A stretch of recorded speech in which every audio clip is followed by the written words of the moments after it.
February 21st, welcome back to Edgework. I'm Zack Phillips, joined today by Alex Moretto and Matt Alber. We'll be doing a full breakdown of all 5 NHL games on the slate here tonight, giving out best bets, and then closing this one out with a little bit of Rangers talk radio. So if you've got questions about the Rangers, if you've got proposals for the Rangers as we approach the trade deadline, send those in the chat there. We will get to them at the end of the show. So if you've sent stuff already, if you do send it throughout and we don't get to it quite yet, we're not ignoring it. We're just holding on to it until the end. So don't worry about that. But before we can get into today's games, before we can get into talking about the New York Rangers, I want to remind people that today's show, as always, is sponsored by BetStamp.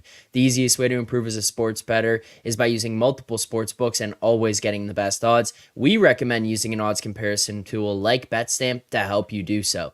BetStamp compares odds across every sports book, whether it's for games, futures, or player props, so you can save time and money by checking BetStamp before you bet. Make sure to download the app today. It is available on iOS, Android, as well as on the web. And if you are looking to sign up for a new sportsbook account, please check out the offers available at betstamp.app/edgework. That's betstamp.app/edgework. The link is available in the description of the show as well. It does help support us here. So head on over to BetStamp. And the other thing that you can do if you head over there is go to the Find Better section, search up Edgework HQ. You will be able to find it pinned at the very top of the Feature Better section as well. You'll see the Edgework record for this season. You'll see it dating back to last year. You see our ROI, our units, all that kind of stuff.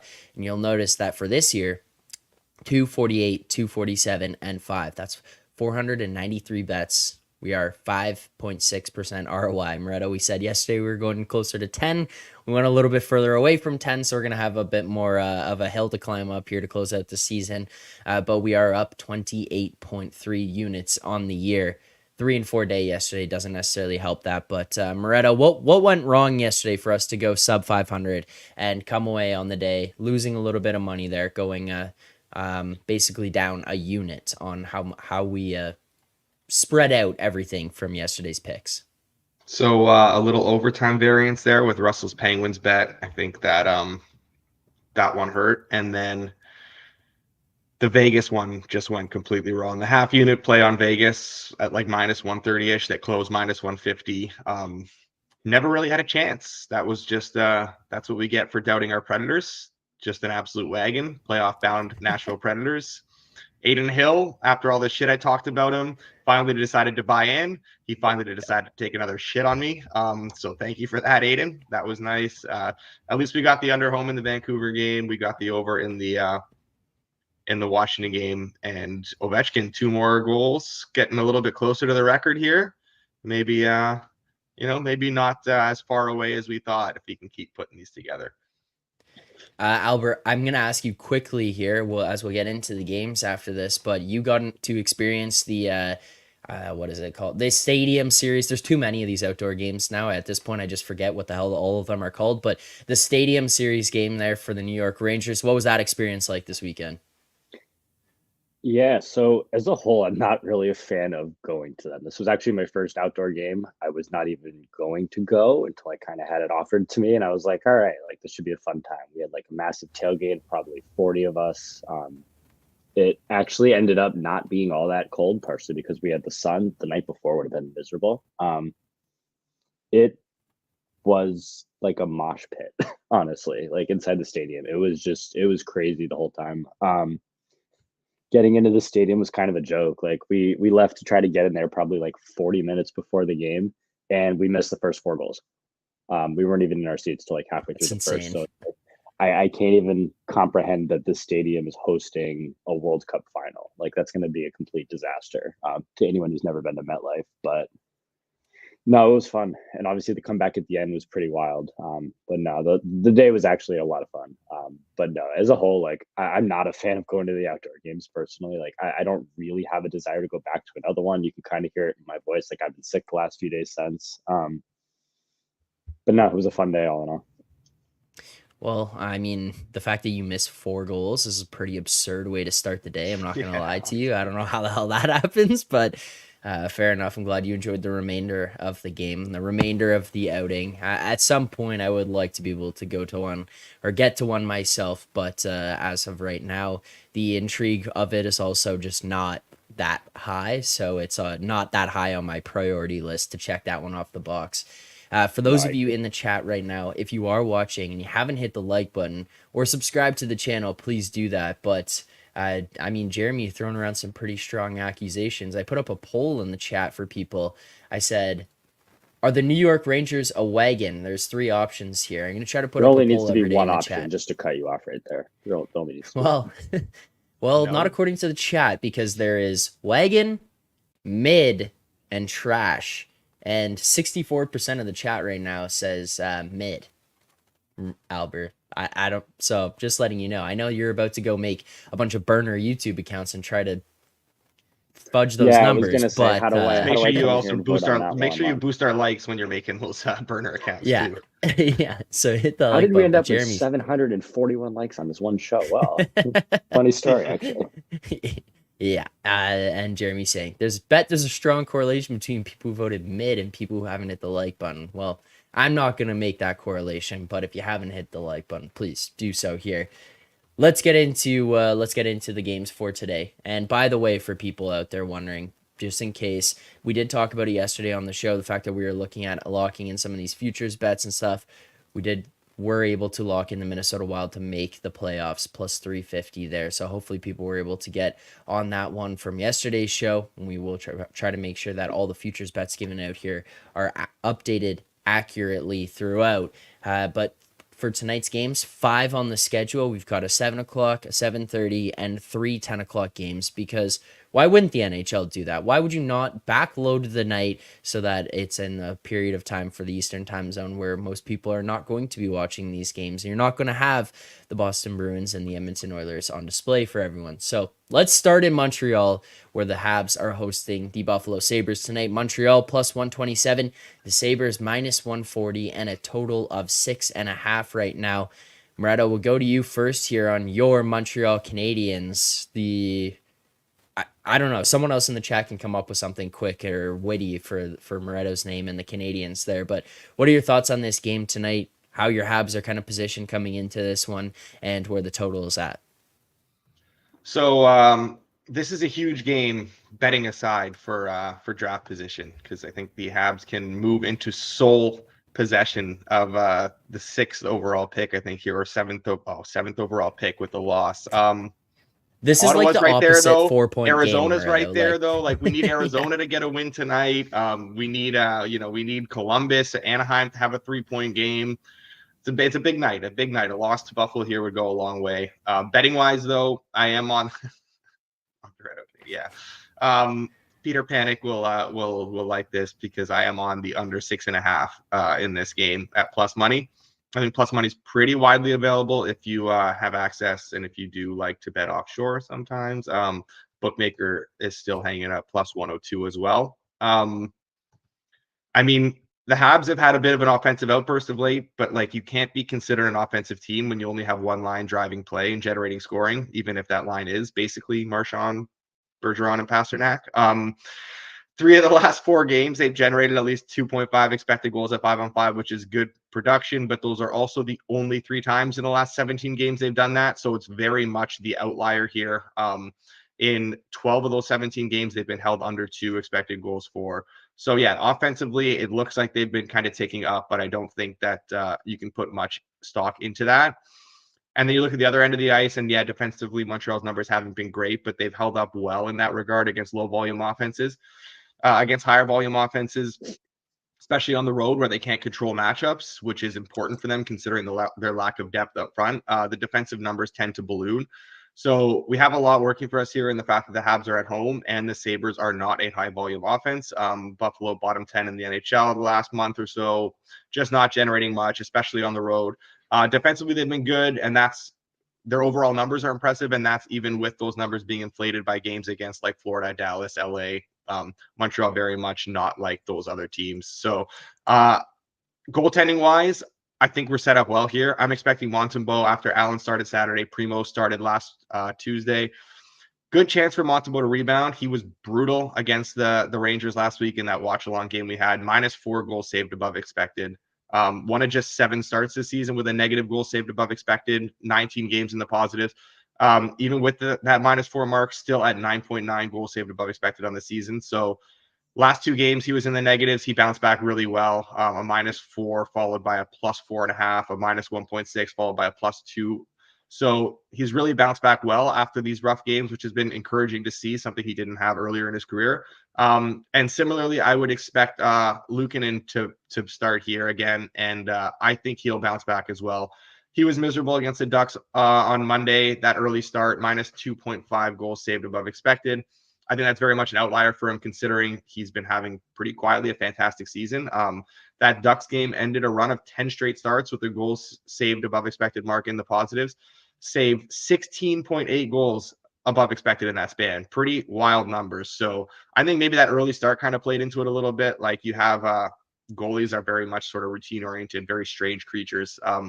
Maybe, getting that early 12 o'clock start kind of throws them off a little bit. Back to the basics here for him. I think him and Montembeau will be just fine. And I think this matchup profiles heavily as an under game. So yeah, under 6.5 plus money. Very good luck. The Undertaker is back. Building his identity back up after a couple of those overs that came out of nowhere and shocked some people over the last few days. But under 6.5 plus 100, it is widely available. Again, reminder to people, if you're watching for the first time here or anything, we do recap the picks at the very end of the show, so stick with us until that. But under 6.5 plus 100, pretty widely available. That was a lot of talk on the total there, Alber. I don't know if you considered this, but the Buffalo dad / mentors trip, is this playing a factor into your handicapping today? Do you have any opinion on the side, or are you kind of in support of Moretto on the total? Do I do it, Moretto? Oh, God. Do we just start off? That wasn't what I meant. I know. Oh man. I have no opinion on the side. I'm not going to do it. I'll just say that I would lean to the under here as well. Let's just keep it at that. But no, I agree with kind of every point you made there. And it's like, the part I do find funny is you kind of talked about how like the early start messed with Luukkonen the other day, and yet both of us were on the under. So it's like, clearly we didn't really think of that one ahead of time. Low event game too. Really low event game that did not deserve to go over. Yeah, I was going to say, like, that second period was nuts. Just every shot kind of seemed to go in. Outside of that, not a whole lot happened in the whole game. So it was one of those, like, kind of felt like it was the right side, but at the same time, like, you have, 5 goals in 8 minutes in that period or whatever it was. Like, you're never going to get an under home. No, I agree. I'll just say strong lean to the under. But no, nothing on the side here for me. You're welcome. Okay. All right, there you go. No double best bet here. No, you're welcome. Not yet. Double best bet. First game of 5 here. So let's move on to the second game of the night, where the Chicago Blackhawks are hosting the Philadelphia Flyers in Chicago, plus 189. The Flyers minus 200 is the best price available for them right now. A total of 6, but you can find some 6.5s out there. Those would be decent plus money to the over if you're looking around shopping, getting the best price. There are some 5.5s out there as well right now too. So this is all dependent on what book you have. But if you see a price up here on the screen when we pull it up that you're looking for, you don't quite have yet, betstamp.app/edgework. You can sign up for new sports books there, and it also does help support the show. But as for this Flyers Blackhawks game, Albert, we'll go to you first. Do you have any thoughts on this one? Is there any interest from a betting perspective of getting involved in this? Yeah, I think just as like I keep trying to find reasons to play the Blackhawks or unders when it's Peter Mrazek, you got to go the other way when it's Soderblom. I hit over 6 plus 100 kind of on that. It was one of those that moved very quickly. I think there may be a few stragglers still out there. It's just such a massive difference in goalies right now. Like, Mrazek's having a great year for them, and Soderblom is a trash can. So it's kind of as simple as that for me. I don't really have any interest in the side at this point. I was actually looking to Chicago if it was Mrazek. I don't really know if the side's moved quite enough for me to be interested in him at this point. But no, I did play a plus money over 6. Okay, and these are currently sitting minus 101, minus 105s out there as well. Moretto, I know that this is one you were interested in as well. What are prices that you'd be looking at on this total? Yeah, I mean, there's if you're in Ontario, that STX over 5.5 minus 127. STX, a good exchange here, a new exchange, the only exchange in Ontario. Definitely worth making that bet if you have access to that, I would say. The minus 101.6 at Penny, I feel like maybe we could give it out for like a half unit. I played the plus 107 when the Soderblom news dropped, and there were some better price 5.5s that are gone now as well. I think maybe half unit at over 6 minus 101 is okay, but like that's really like you're really kind of stretching it at this point. I think the value has somewhat been bet out of this total at this point. Right. It's probably about the limit. Any perspective or any opinions on where this side is currently priced at? No, I think it's about right. I don't see how you could possibly bet Chicago with Soderblom in net. It's just like he's one of those just avoid at all cost goalies. Like you're either betting against him or you're not betting on it at all. So it would be Flyers or nothing. Not necessarily interested in laying it with the Flyers the way they've been playing of late. Bedard obviously we've seen Bedard spark this Chicago offense. Like I think that I mean they're still not like live dog where like their numbers are still not that impressive, but yeah, they're definitely a little bit more dangerous as a dog right now. But again, Soderblom in that, I just have absolutely no interest. I just got distracted by Alber like So did I. Got intently distracted by Albert's staring message into there. the screen. Send the message. Let's. There you go. We have a half unit locked in on the over 6 minus 101 in this game. Let's get to the next one here. Matt, I'm just going to go to you right away. We're looking at Columbus Anaheim. We're basically seeing Anaheim down pick 'em here. Minus 112, plus 102 for Columbus. A total of 6.5. Actually, you know what? Timeout. The show's about to go haywire. This is my own timeout here. My own timeout. There's a question in the chat. I moved too quickly. I apologize. Our friend, the right wing fan, 23. How do you feel about the over 5.5 minus 130? Would that be a full unit play? I did not want to just gloss over this. I want to give an opportunity for him to get that answer to that. Moretto, I'll go to you there. You said minus 127. Good. Over 5.5 minus 130. Are you going full unit on this? Yeah, I would. I would do that. Okay. There you go. All right. Off timeout. Let's resume here. Columbus, Anaheim, Alber, minus 112, Anaheim, seeing some money come in there. We see plus 102, Columbus, 6.5 as a total. What are you looking at, and what was piquing your interest? Boy, it's nice when you come in and pull a Joey Pucks and bet something and it moves 20 cents against you in the blink of an eye and you can't figure out why. Mark it down as a winner. Oh man, yeah, that was just that was brutal, right? Like bet the Blues last week plus 188, they closed like plus 150, never stands a chance. Maybe this will be the opposite.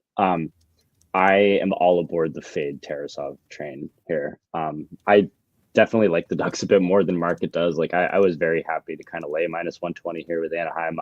Clearly I'm dead wrong in every possible sense, so take all that with a grain of salt. Obviously I'd be betting minus 108. When I was staring blank into the screen, it's because I was trying to figure out why Columbus got steamed while we were sitting here.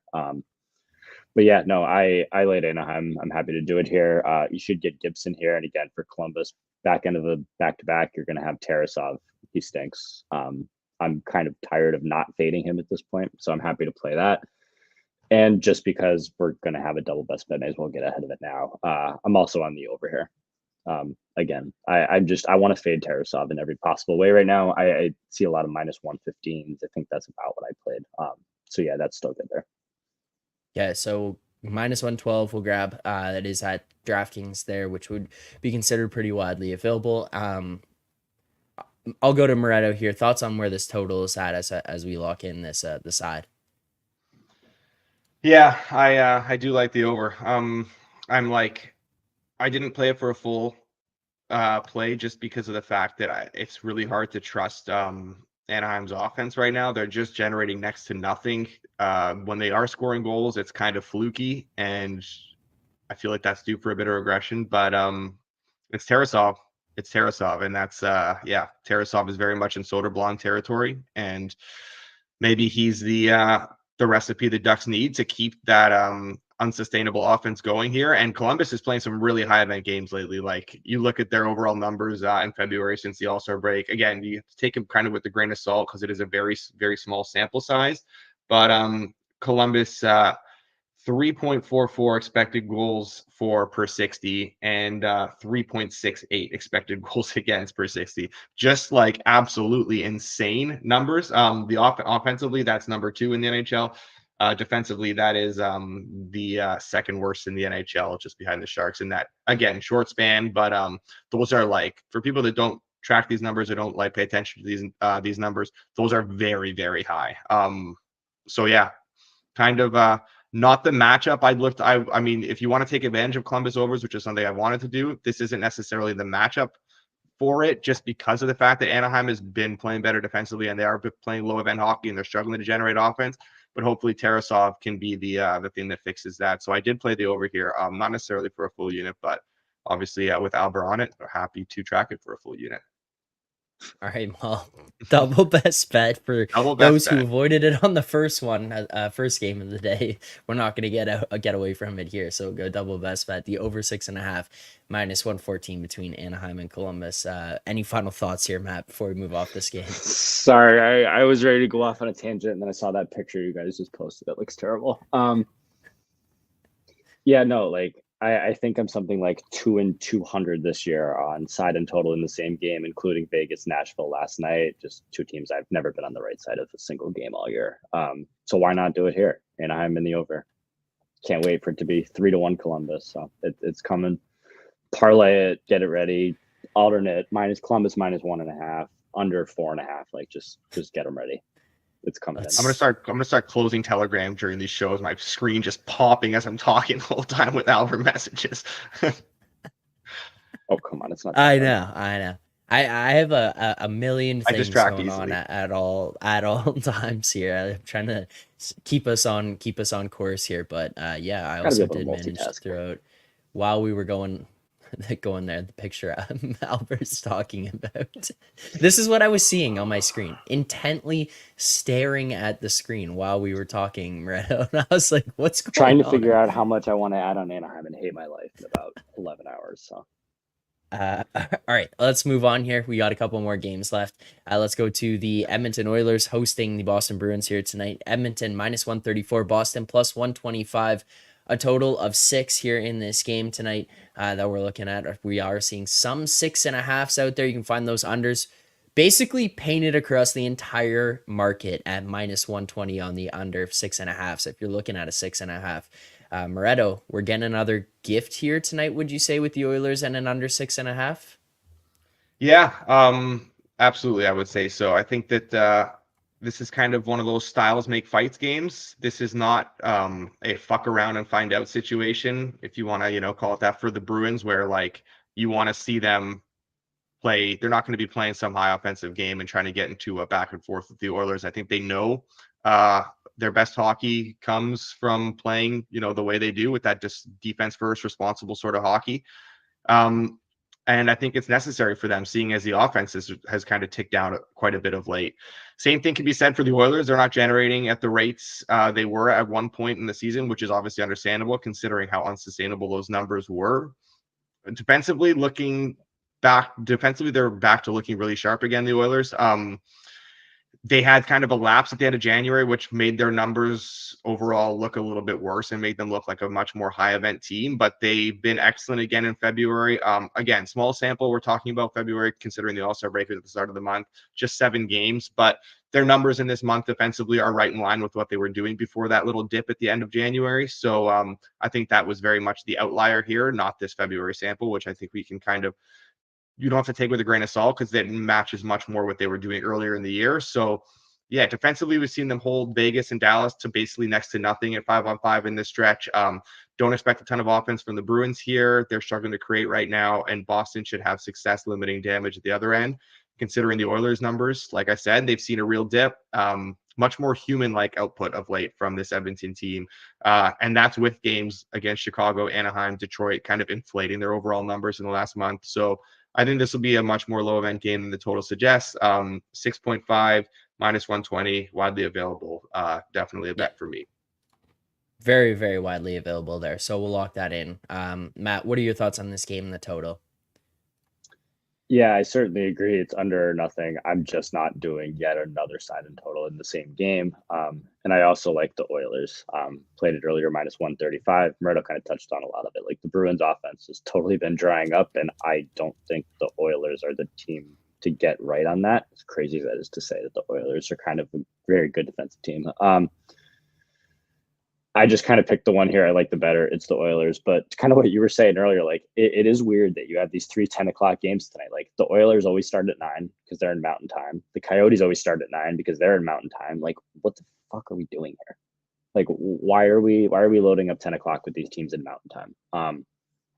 But yeah, no, I like the Oilers. Played -135. I think these -140s is about where I'd play too, but yeah, no, it's certainly Oilers and under or nothing for me here. All right, so we'll grab the Oilers -134 here tonight against the Bruins at home in that 10 o'clock game.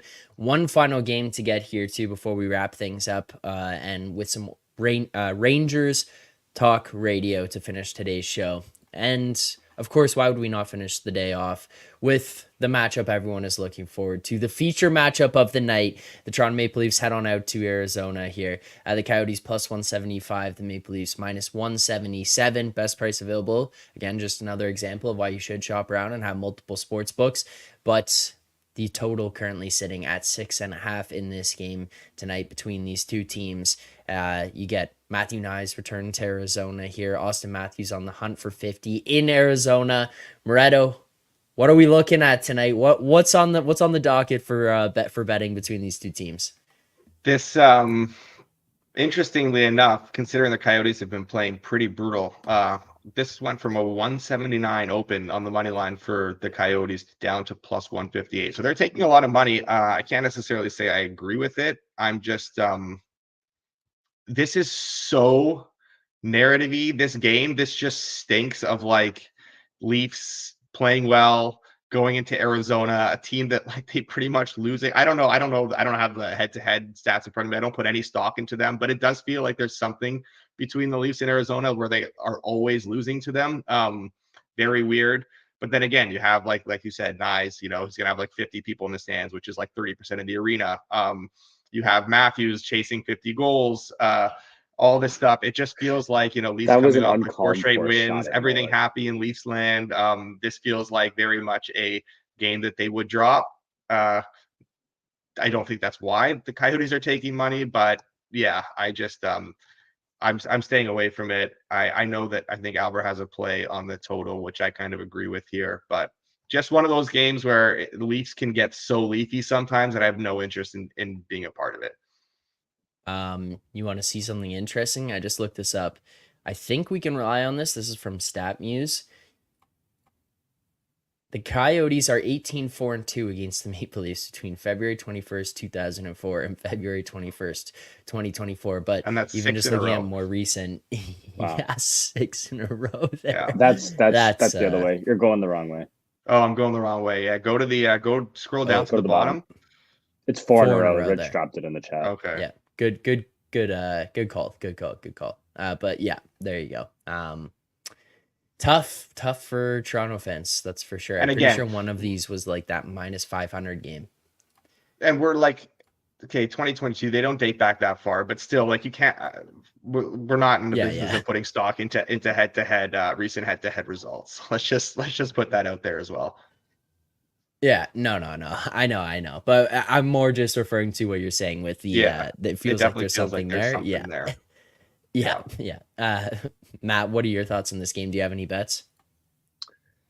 Yeah, so I hate it. It kind of plays into this whole narrative-y thing, I guess. I played the over. The Leafs blue line is a disaster. The Coyotes, everything defensively is a disaster. Pamelka has not been good. I think we're gonna get Martin Jones tonight, and he's been okay, but like I don't know how you can possibly bet a Leafs under right now with that blue line. I played the over. It's my smallest play of the night. But yeah, I played over 6.5 -118 here. I do like it. The Leafs are still generating a good amount. And I just don't know what to make of the Coyotes, right? Like we were high on them for a while, and now they've just completely shit the bed. But I still think that they're a bit of an over team here. So yeah, I'm on the over. Okay. Do you want to play this full unit, half unit? What are your thoughts here? Just a half here. All right, half I unit think over we are 6.5 getting and minus 118. a little discount too because of the fact that the Leafs have looked better defensively. I mean, at least like in terms of like you looking at the scores and stuff than of late. But like they faced the Ducks, the Blues twice, and the Flyers in this recent stretch, and like those three teams are some of the worst offensive teams in the NHL of late. So their Yeah. kind of numbers have been sort of made to look better by that. So I think maybe you're getting a little bit of a discount here on this over. But again, Zona's been kind of plummeting in that regard too. So kind of falling in line with recent opponents. So it's hard to, I don't know. Hopefully Alber gets this one home. This is going to be such a Leafy game, and I want no part of it. Yeah, this one is going to be a fun one as a fan of the team to watch here tonight with all the expectations going in. So should be exciting, but that'll do it for today's games. I'll go through all 5 there, give it our best bets. We'll recap these at the very end, but we teased it. We're not going to let it slide by. We're going to get into some Rangers talk radio. And I was going to just like open up the floor and say, you know what, Alber, have at it. What do you got for us? What are your thoughts on the team? Blah, blah, blah. But we've got some pretty good talking points here, considering that 55% of the chat is saying the New York Rangers are mid, not a wagon. So kind of interested your thoughts there. But I think more importantly would be this question from Charles that was sent in before the show even started. And Charles said, Igor, trade rumors are heating up. Heard the Avs are close to a deal. Return being a first pick this year. Dolan having 2 picks in the sphere. How do the Rangers say no? You know what? We've talked about the importance of the sphere to Dolan and how badly he wants to be involved in that whole production. I see the logic here from Charles. I mean, how do the Rangers pass that up? You get an opportunity to be front and center in Vegas. You are the main showcase piece at the draft this year. How do you say no to that, even if it is at the cost of Igor Shesterkin? You guys are trolls, and I hate you all. What do you mean? Stop. They're not trading Igor. It's just not happening. Like I don't even feel like I need to entertain this. They are not trading him. I don't care if you're giving him 2 first-round picks for Igor. It's not happening. No. I don't even feel like I need to go further into that. Absolutely I don't know not. if you need No to give chance. up a first No this way. year. There's a better chance that they trade fucking Artemi Panarin to Carolina. Like it's not happening. It's not happening. No shot. No. The end. No. We got more breaking Rangers news too. No. Actually, the Rangers just 2-year extension with Johnny Brodzinski. Yeah, he's becoming one of the most polarizing players for Ranger fans because nobody really knows if they want him to stay in the spot that he's in where he's been really good, or if you need to basically replace him and move him down. I tend to think they need to move him down, and you're probably not going to win a Stanley Cup if he's your third line center. At the same time, if you were to bring in someone like an Adam Henrique or an Alex Wenberg or something like that to put in that spot, he goes from playing 3C to maybe 4C or 4-wing. I think that not only helps your center depth a lot, which we all know how important that is come playoff time, but I think it kind of slots him in at a spot where it is a little bit better of a fit for him. As good as that third line's been, like I just still think they need to bring in another center there. But no, he's played very well, and that third line right now with him, Kakko, and Cooley has been playing really well. Brodzinski at a league min pretty much is what it is too. Yeah, that's a good 4C, and good for him. It's a one-way. It's one-way contract for both years. So, guy who's bounced around a lot between the AHL and the NHL. Nice to see him kind of get that contract and be able to stick now. Yeah, and this has a lot of the vibes of like them signing Jimmy Vesey last year to something similar, an extension, right? It's like they got a lot of high-paid guys on that team. So when they find someone who can play in that bottom 6, they can get to the league minimum. They need to keep him around for another year or two right now, while they're kind of going to be running into cap issues in the offseason. So it definitely makes a lot of sense from a team standpoint to do this as well. It's too bad he's just not as much of a goal scorer as a guy like Bobby McMahon that the Leafs have found here in Toronto. You know, Bet against the Leafs one time, and Bobby McMahon is a hat trick. Like I can't. I bet against them too, Alber. I bet against them too that night. So I don't know. That was miserable. All right, Rangers. So as much as I'd love to come in here and be like, this team's never going to lose again, and I said this team's never going to lose again. I said last night they're never going to lose again. Well, it's the I bio also you have have for evolving today's hockey, show and too. I also have evolving hockey, and it doesn't take me very long to go in and see that since the All-Star break, they're 27th in expected goal percentage at even strengths. That was a very quick thing to go find.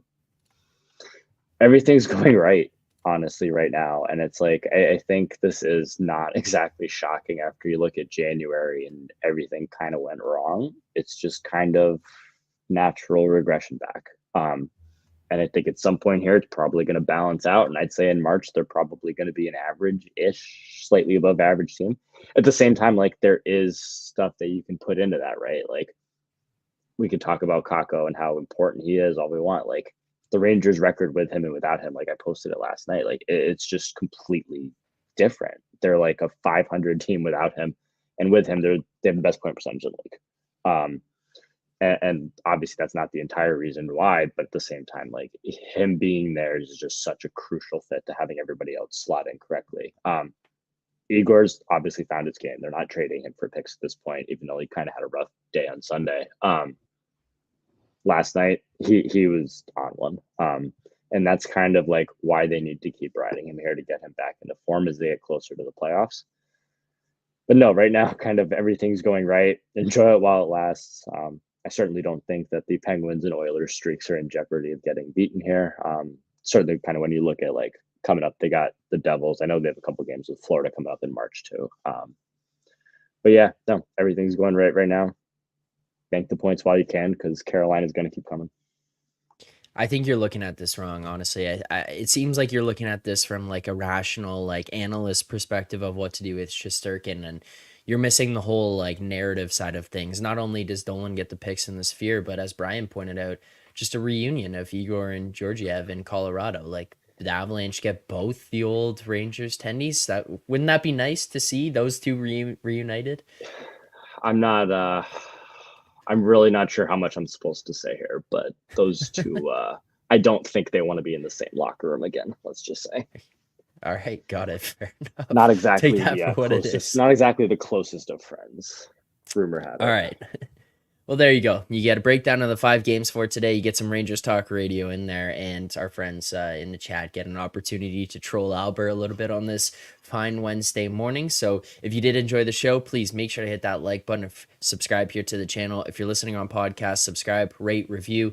For today's picks, we have 5 games, but we got a bunch of bets, so let's break them down, which you can find over in the BetStamp app. Find Better section as Edgework HQ. Let's first and foremost start with the Sabres Habs game. We're going to take the under 6.5 at plus 100 there. Then we go to the Flyers Blackhawks game, the over 6 minus 101. Half unit on that game as well, by the way. Half unit. Flyers Blackhawks over 6 minus 101. Then we go to Columbus Anaheim over 6.5 minus 114. We're also going to take the Anaheim Ducks money line minus 112. Then we go to the Oilers Bruins game. We're going to take the Oilers minus 134 money line. And we're going to take the Bruins Oilers under 6.5 minus 120. In the final play of the night, we're going to the Leafs Coyotes game. We're taking the over 6.5 minus 118. That is also for a half unit. So head on over to the BetStamp app. Find us in the 7 plays on a 5. I was going to say, like, I feel like on Wednesdays, we're used to having these like 2, 3, 4 game slates. And I feel like for the most part, we're pretty good about like, okay, I have 1 play today or 0 plays today. Like, yeah, I have more plays than I did last night. And last night was what, a 13 game slate, 10 games, whatever it was. Like, I never have this. Like, this is one of my largest cards of the fucking year, and it's on a 5 game slate. Like, it's always great when you have more plays than games. It just doesn't happen. It's like, and that's the worst part is we are very good, I feel like, about not forcing plays on Wednesdays, which are always light. And then I come in here and we got what, 9 plays? Yeah, we didn't. I know that's the worst part. It's like I look at this and I'm like, all right, I got 6 plays. Like I'm gonna chalk up 3 and 3. It's coming, or 2 and 4. Like we kind of already know it too. Like side total, no shot. Yeah. Yeah. I was gonna say the double best bet. Like we're obviously both on the Sabres under. Like there's another one. Like, this is just recipe for pain. Yeah. Well, I mean, that's a bad way to look at it. I'm looking at this from a positive perspective. I think we're sweeping the board tonight. Why not us? 7-0. Why not us? We Make sure said to that like. last night. We say that every night.